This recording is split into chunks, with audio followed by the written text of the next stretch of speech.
আমাদের দেশের জওয়ান কাশ্মীরে সে ডিউটি করতো, তাকে সেই কাশ্মীরে ডিউটি করা কালীন তাকে চিন্তার মধ্যে পড়ে যেতে হলো।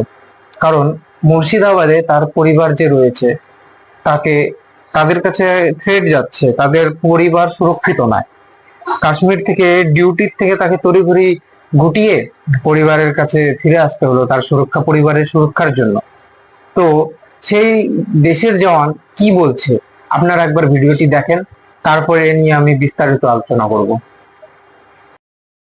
নমস্কার, বলছি আপনি তো একটা সমস্যায় পড়েছেন। আপনি আমাদের দেশের জওয়ান, যিনি আজকে সমস্যায় পড়েছে, আপনি আমাদেরকে রক্ষা করেন, অথচ আজকে আপনি পড়েছেন সমস্যায়। আর আমরা দেশের সাধারণ নাগরিক যারা আপনাদের উপর ভরসায় নিশ্চিন্তে রাত্রে ঘুমায়। তো আপনি যে সমস্যাটায় পড়েছেন সেটা আপনি বলুন কাইন্ডলি। স্যার, ঘটনাটা হচ্ছে কালকে আমি দুপুর 2টোর সময় ডিউটি ছেড়ে আমি লাইনে এসেছি, জাস্ট খাওয়া দাওয়া করে বসেছি। আমার মেয়ে ভিডিও কল করে আমাকে এরকম করে দেখাচ্ছে যে পাপা আমার মাথা ফেটে গিয়েছে, এতটুকু বলি ফোনটা পেলাম না আমি।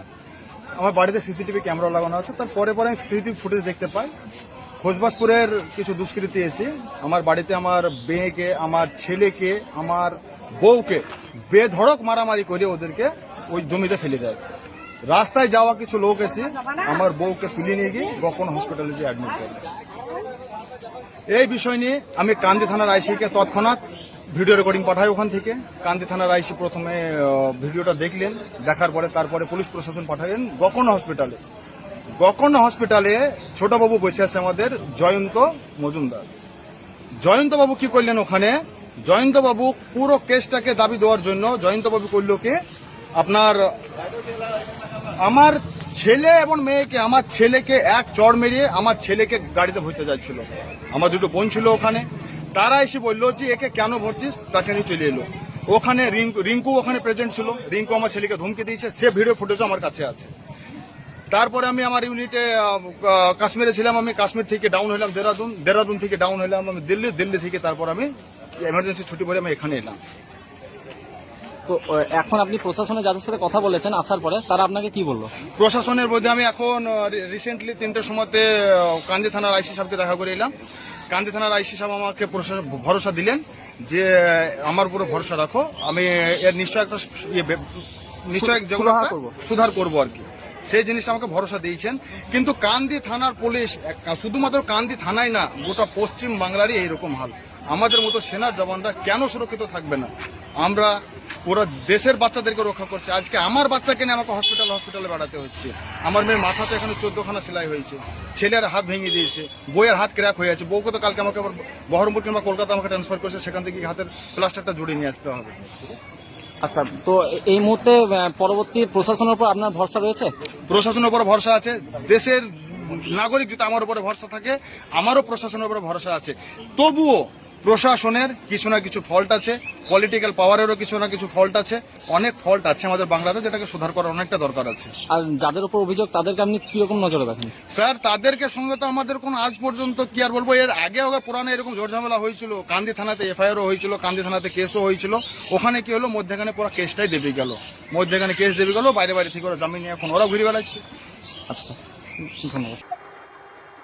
তো আপনারা দেখলেন ভিডিওটা, মানে বুঝতে পারছেন যে পশ্চিমবাংলার একজন জওয়ান পর্যন্ত সুরক্ষিত নেই, তার পরিবার সুরক্ষিত নেই, তাদের পরিবারকে মারধর করা হচ্ছে।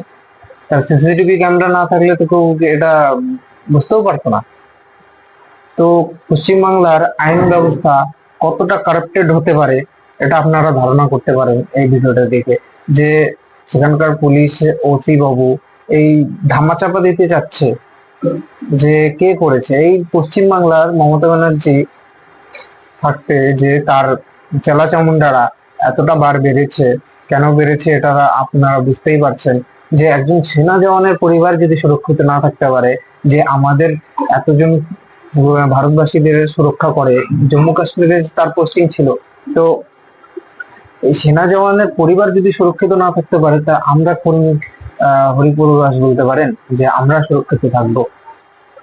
তার পরিবার সুরক্ষিত নাই, তার মানে আমরাও তো সুরক্ষিত নেই।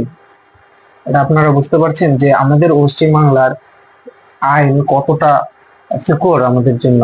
এটা তো একদম ব্যর্থ সরকার বলতে পারেন, যে পুলিশ ব্যবস্থাকে একদম হাতে তুলে মাথায় তুলে রেখে দিয়েছে।